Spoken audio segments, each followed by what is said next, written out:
São 15 horas e 5 minutos do dia 8/7/2022. Uma sexta-feira. Saudações cristãs a todos. E que tenhais benignidade merecida e paz da parte do nosso Deus, o Todo-Poderoso, o Deus de Abraão, de Isaque e de Jacó, e do seu Filho, o Cristo, o Salvador daqueles que confiam nele. Vamos à nossa reflexão bíblica de hoje. O texto central do nosso assunto de hoje está aqui no livro de Mateus, no capítulo de número 24 e no versículo 14.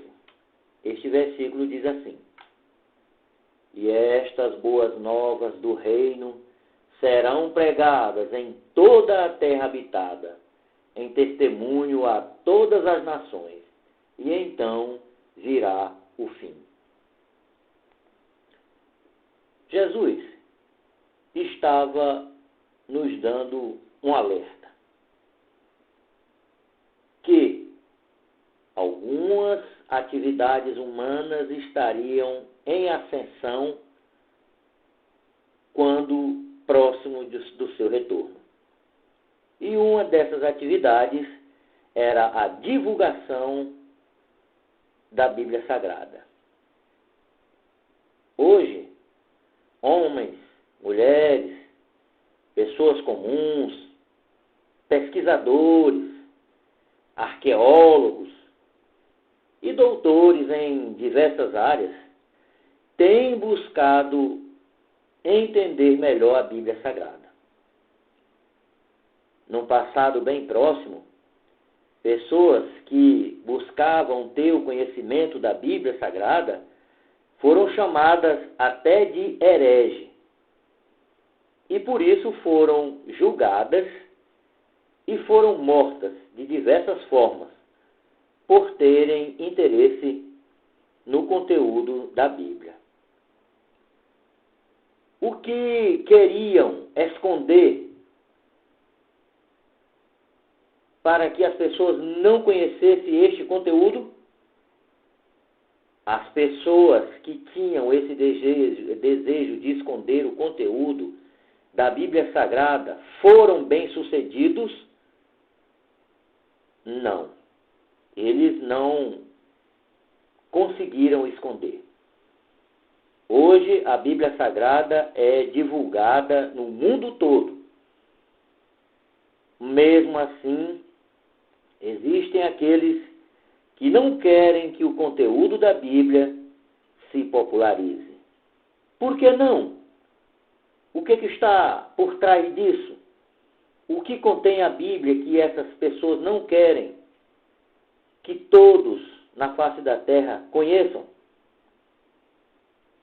No decorrer desta palestra, nós vamos falar sobre este assunto. Mas vamos nos lembrar aqui de que Jesus também deu um outro aviso. Ele disse: se perseguiram a mim, perseguirão também a vós. Mas ele deu também um outro aviso que dizia: e conhecereis a verdade, e a verdade vos libertará. Portanto, o que as pessoas querem esconder da população do mundo é a verdade sobre Deus, sobre o Cristo e sobre o que vai acontecer com esta terra e com as pessoas. Esses que querem esconder não serão bem-sucedidos. Por quê? Existirão, como existiram no passado, existirão homens que continuarão pesquisando as Escrituras. Quer um exemplo disso? Abra a sua Bíblia aí, por favor, no livro de Atos. E no capítulo de número 17, e dos versículos 10 fala sobre umas pessoas. Essas pessoas moravam na cidade de Bereia. Qualquer pessoa que chegasse lá falando sobre os rolos sagrados, eles escutavam, mas não seguiam cegamente a estas pessoas. Eles estudavam profundamente as Escrituras. O relato diz assim: ora, os irmãos enviaram imediatamente tanto Paulo como Silas de noite para Bereia. E estes, ao chegarem, entraram na sinagoga dos judeus. Ora, estes últimos eram de mentalidade mais nobre do que os de Tessalônica, pois recebiam a palavra com o maior anelo mental, examinando cuidadosamente as Escrituras cada dia, quanto a se estas coisas eram assim. Eles não seguiam cegamente a ninguém. Os bereanos tinham o hábito de pesquisar as Escrituras. Por isso, ninguém os enganava. Vejam que as palavras de Jesus, quando disse: conhecereis a verdade e a verdade vos libertará, foi e serviu de exemplo para os bereanos. Eles seguiram este conselho e foram bem-sucedidos. Outro que foi bem-sucedido foi o apóstolo Pedro. Pedro foi testemunha ocular das atividades de Jesus, participou destas atividades e viu a ressurreição do Cristo e falou com o Cristo ressuscitado. Pedro tinha uma missão: divulgar tudo o que ele sabia, tudo o que ele tinha visto. E, ao fazer isso, ele passou por uma perseguição. Nós vamos ver esse relato que o apóstolo Pedro passou, aqui no livro de Atos dos Apóstolos, no capítulo de número 5, e dos versículos de número 14 até o 39. Esse relato diz-nos assim: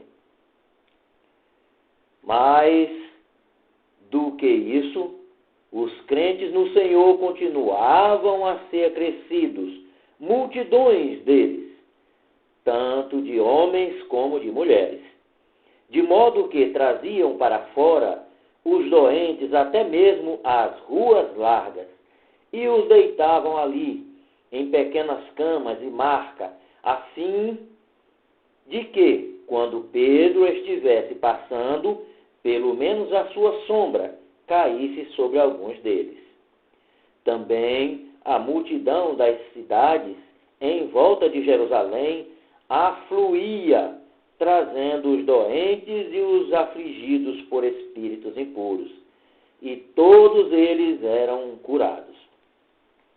Mas, levantando-se o sumo sacerdote e todos os com ele, a então existente seita dos saduceus, ficaram cheios de ciúme e deitaram mãos no apóstolos e os puseram no lugar público de detenção. Mas, durante a noite, o anjo do Todo-Poderoso abriu as portas da prisão, trouxe-os para fora e disse: ide embora. E, tendo tomado posição no templo, persisti em falar ao povo sobre todas as declarações a respeito desta vida. Depois de ouvirem isso, entraram no templo de madrugada e começaram a ensinar.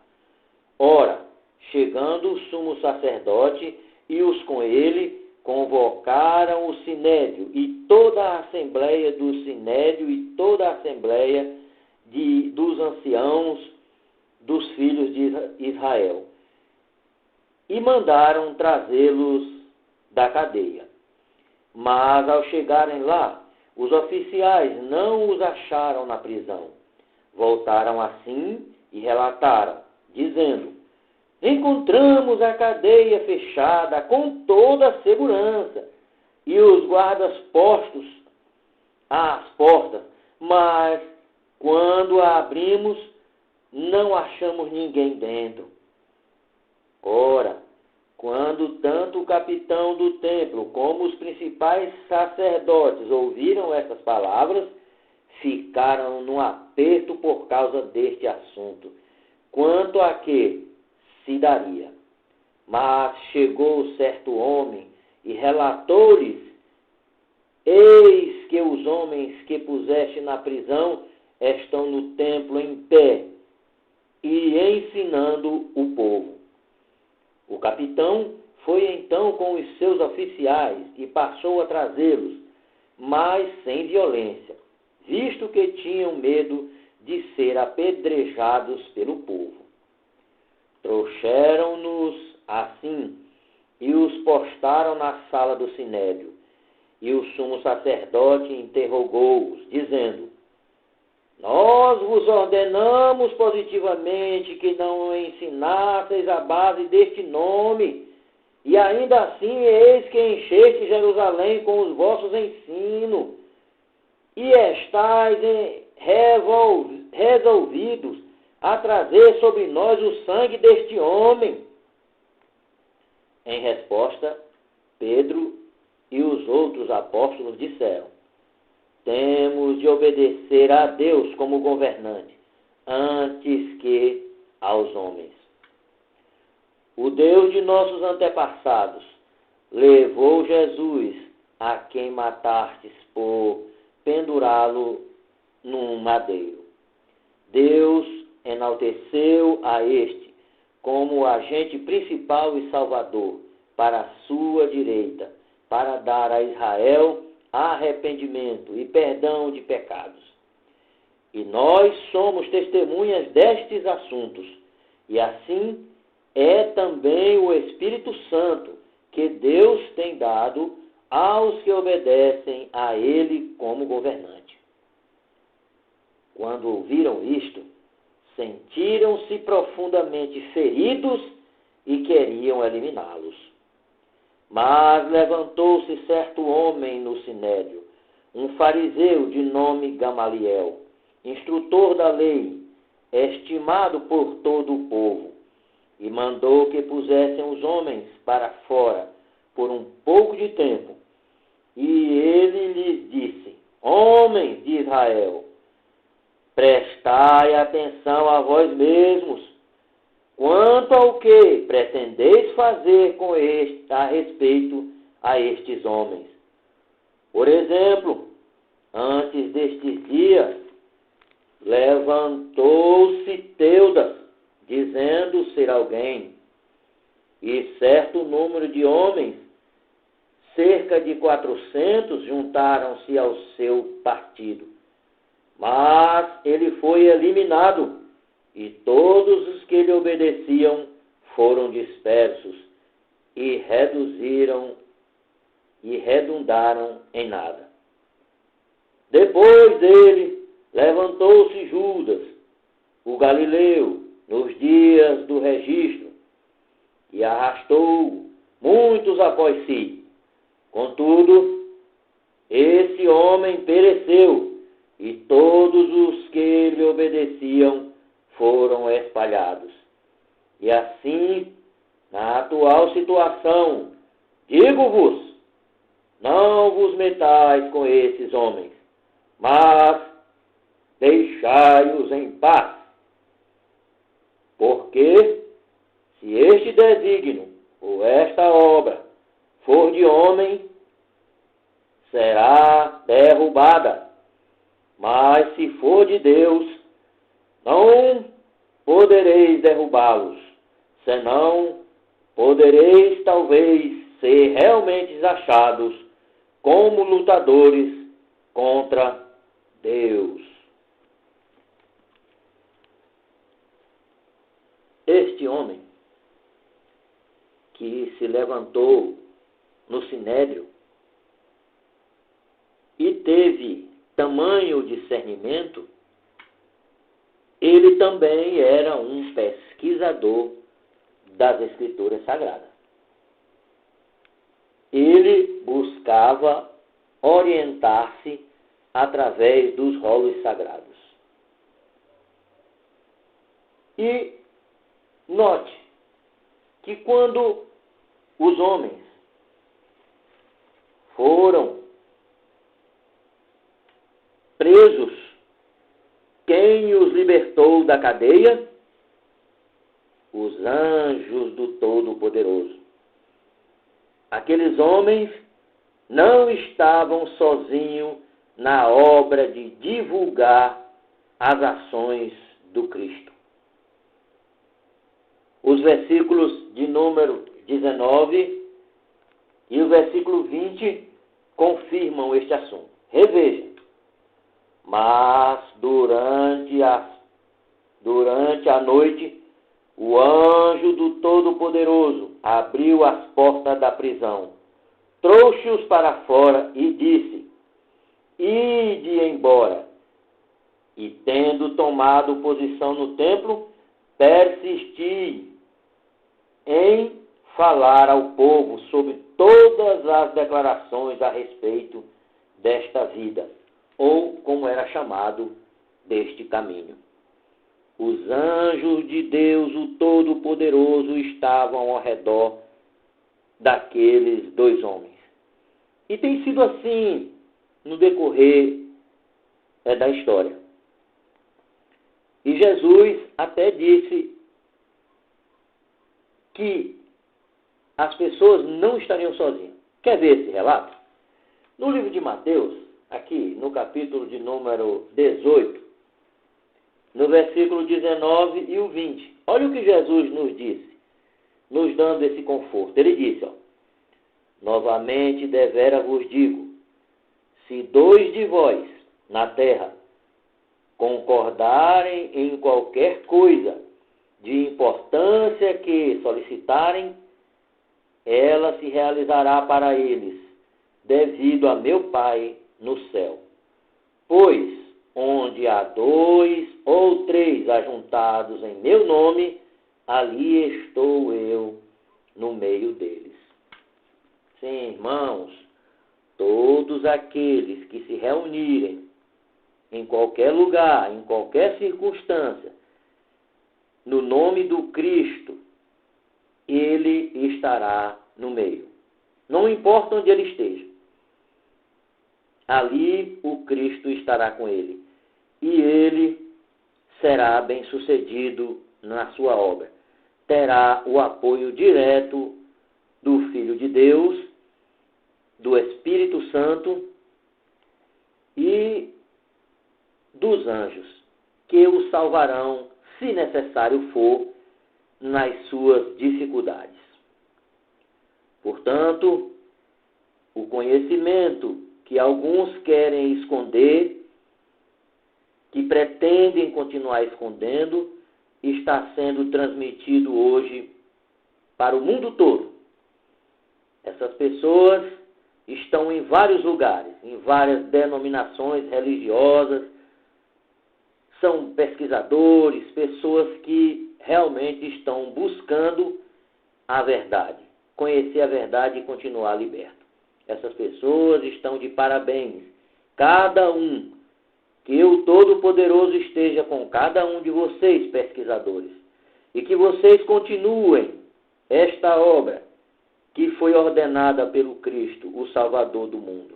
E se assim vocês fizerem, terão a ajuda dele, do Espírito Santo e dos anjos de Deus. E vocês serão consolados, não só hoje, mas também por toda a eternidade.